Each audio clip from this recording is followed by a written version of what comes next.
কথা কাটাকাটি হয়ে গেল। আর কথা কাটাকাটির এক পর্যায়ে তাদের গলার আওয়াজ চড়া হয়ে গেল, গলার আওয়াজ বড় হয়ে গেল। বলুন তো, কোনো একটা বিষয় নিয়ে দুইজনের মধ্যে যদি কথা কাটাকাটি হয়, তাহলে এক সময় নিজের অনিচ্ছাতেই গলার আওয়াজ বড় হয়ে যায় কি না? এমন একটা ঘটনা ঘটল দুইজন সাহাবীর মধ্যে। এমত অবস্থায় তাদের রসুলের সামনে বসে যে কথা কাটাকাটি করে গলার আওয়াজ বড় হয়ে গেল, এটা কি একটা গুণ না দোষ? এই দোষটা করেছিল কতজন লোক? এরা কারা? রসুলের দুইজন সাহাবী। এরা কারা? রসুলের দুইজন সাহাবী। এই একটা দোষ এরা করেছিল, যে কারণে আল্লাহ পাক রব্বুল আলামিন সূরা হুজুরাতের 2 নম্বর আয়াত নাযিল করে বলেন, ইয়া আইয়ুহাল্লাযীনা আমানু লা তারফাউ আসওয়াতাকুম ফাওকা সাওতিন নাবী ওয়া লা তাজহারু লাহু বিল কাওলি কাজাহরি বাযিকুম লিবাযিন আন তাহবাতা আমালুকুম ওয়া আনতুম লা তাশউরুন। আল্লাহ বলেন, হে ঈমানদারগণ, আমার নবীর সাক্ষাতে তোমরা উচ্চস্বরে কথা বলবা দূরের কথা, স্বাভাবিক আওয়াজে কথা বললেও যদি তোমার কণ্ঠস্বর যদি নবীর জন্য কষ্টদায়ক হয়, তাহলে নবীর সাথে এমন চরম বেয়াদবি হবে যে বেয়াদবির কারণে তোমার সারা জিন্দেগির সমস্ত বদনেগি ধ্বংস হয়ে যাবে, অথচ তুমি তা টেরও পাবে না। এই কথাটা আল্লাহ বললেন দুইজন সাহাবীর একটা দোষের প্রতিবাদ করে। আল্লাহ এই কথাটা বললেন সূরা হুজুরাতের 2 নম্বর আয়াতে। আয়াতটা নাজিল হওয়ার পর সমস্ত সাহাবায়ে কেরাম এমনভাবে সংশোধন হলেন, এই ঘটনার পর থেকে কোনো সাহাবী রাসূলের দরবারে আসলে রাসূল কোনো কথা জিজ্ঞাসা করলে এত আস্তে জবাব দিতেন, অনেক সময় রাসূল বুঝতেই পারতেন না।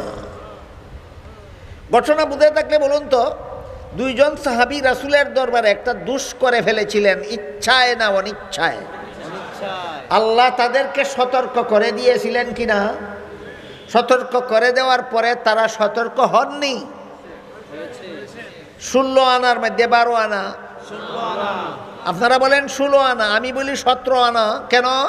কারণ রাসূল কোনো কথা জিজ্ঞেস করলে এরপরে যদি এমন আস্তে কথা বলতেন যে রাসূল কোনো রকম বুঝতে পারতেন, তাহলে আমি বলতাম 16 আনা। এই ঘটনার পর থেকে রাসূলের কাছে কোনো সাহাবী আসলে কোনো কথা জিজ্ঞেস করলে এত আস্তে জবাব দিতেন, অনেক সময় রাসূল বুঝতেই পারতেন না। 16 আনাই সংশোধন হয়েছিলেন, না 17 আনা? 17 আনা। তাদের সংশোধন হওয়ার উপর সন্তুষ্ট হয় আল্লাহ সূরা হুজুরাতের 3 নম্বর আয়াত নাযিল করে বলেন, ইন্নাল্লাযীনা ইয়াগুদ্দুনা আসওয়াতাহুম ইনদা রাসূলিল্লাহি উলাইকাল্লাযীনা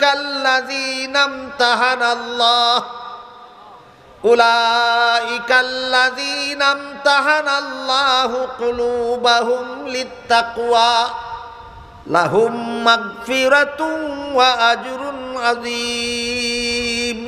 কোন সূরার কত নম্বর আয়াত? সূরা হুজুরাতের 3 নম্বর আয়াত নাযিল করে আল্লাহ বলেন, নিশ্চয়ই যারা রাসূলের দরবারে আস্তে কথা বলে, এতক্ষণের কাহিনী বুঝে থাকতে বলুন ওরা কারা?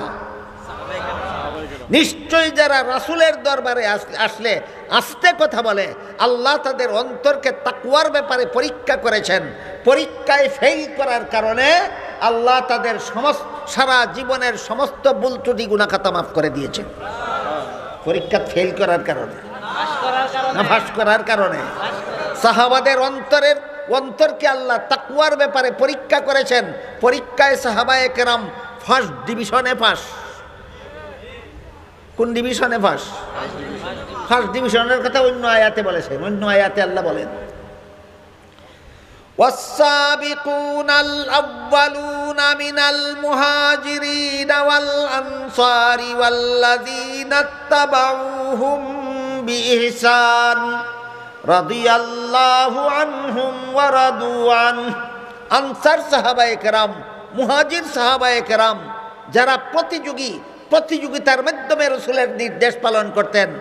আর আনসার মুহাজির ছাড়া আরও যত সাহাবাগণ আছেন যারা নেক কাজে প্রতিযোগিতাকারী, আল্লাহ পাক রব্বুল আলামিন এদের 3 দলের উল্লেখ করে বলেন এরা আস-সাবিকুন আল আউয়ালুন, নেক কাজে প্রতিযোগিতাকারীদের মধ্যে 1 নম্বর। আল আউয়ালুন, আউয়াল শব্দের বহু বচন। আউয়াল শব্দের বাংলা হলো প্রথম। আল আউয়াল শব্দের বাংলা প্রথম, আর ইংরেজি হইল থার্ড। প্রথমের ইংরেজি থার্ড, না সেকেন্ড, না ফার্স্ট। কি বললেন আল্লাহ কোরআনে? সমস্ত সাহাবায়ে কেরাম নেক কাজে 1 নম্বর, ফার্স্ট, নেক কাজে 1 নম্বর। তাহলে সূরা হুজুরাতের 3 নম্বর আয়াতে আল্লাহ যে তাদের ক্ষমার ঘোষণা দিলেন, তারা আল্লাহর পরীক্ষায় ফেল করার কারণে না পাস করার কারণে? কত নম্বরে পাস? 1 নম্বরে পাস। পাস করার কারণে সন্তুষ্ট হয়ে আল্লাহ বলেন আমার নবীর সাহাবাগণের অতীত জীবনে যত ভুল ত্রুটি গুনাহ খাতা হয়েছিল, আল্লাহ বলেন লাহুম মাগফিরাতুন। মনে রাখবেন 2টা শব্দ, লাহুম মাগফিরাতুন, লাহুম মাগফিরাতুন। আমার নবীর সাহাবাগণের অতীত জীবনের সমস্ত ভুল ত্রুটি গুনাহ খাতা মাফ করে দিয়েছি, মাফ করে দিয়েছি, মাফ করে দিয়েছি। কেন? যেহেতু সমালোচনার যোগ্য রয়েছে। আল্লাহ মাফ করে দিয়েছেন সমালোচনার যোগ্য থাকার কারণে, না যোগ্য নন সেই কারণে? সাহাবা সমালোচকরা, সাহাবারা দোষ করেছিলেন সেইটা দেখে, আল্লাহ মাফ করে দিয়েছেন সেইটা দেখে না। আল্লাহ এদেরকে চক্ষু 2টা দিছিলেন, এক চোখে দেখে আর এক চোখে ইচ্ছা করেই দেখে না। আমি কি বিষয়টা আপনাদের বুঝাতে পারলাম? এবার বলুন তো, সাহাবা সমালোচকরা যে বলে সাহাবারা কি জীবনে কোনোদিন গুনাহ খাতা করেননি? আমি বলি 100 বার করেছিলেন। তারপর যার দরবারে অপরাধ ছিল তিনি মাফ করে দিয়েছেন। এরপরে তুমি কে সমালোচনাকারী? এই জন্য হাদিস শরীফে রাসূল করিম সাল্লাল্লাহু আলাইহি ওয়াসাল্লাম বলেন যেই ব্যক্তি আমার সাহাবাদের সমালোচনা করলো সেই ব্যক্তি আমি রাসূলকেই সমালোচনা করলো, আর যেই ব্যক্তি রাসূলকে সমালোচনা করলো সেই ব্যক্তি আল্লাহকেই সমালোচনা করলো, আর যে ব্যক্তি আল্লাহকে সমালোচনা করলো ওই লোকটা মরতে দেরি হতে পারে, আল্লাহ তাকে গজবের হাতে ধরতে দেরি করবেন না। হাদিসটা আমাদের বুঝার ব্যাপার। রাসূল যে বললেন আমার সাহাবাকে সমালোচনা করলে রাসূলকেই সমালোচনা করলো, আর রাসূলকে সমালোচনা করলে আল্লাহকেই সমালোচনা করলো, আর আল্লাহকে সমালোচনা করলে তার মরতে দেরি হবে, আল্লাহ তাকে গজবের হাতে ধরতে দেরি হবে না। হাদিসটা বোঝা দরকার। প্রথম কথা হইল রাসূল বলেন যে ব্যক্তি আমার সাহাবাদের সমালোচনা করলো এর আমি রাসূলকেই সমালোচনা করলো। সাহাবা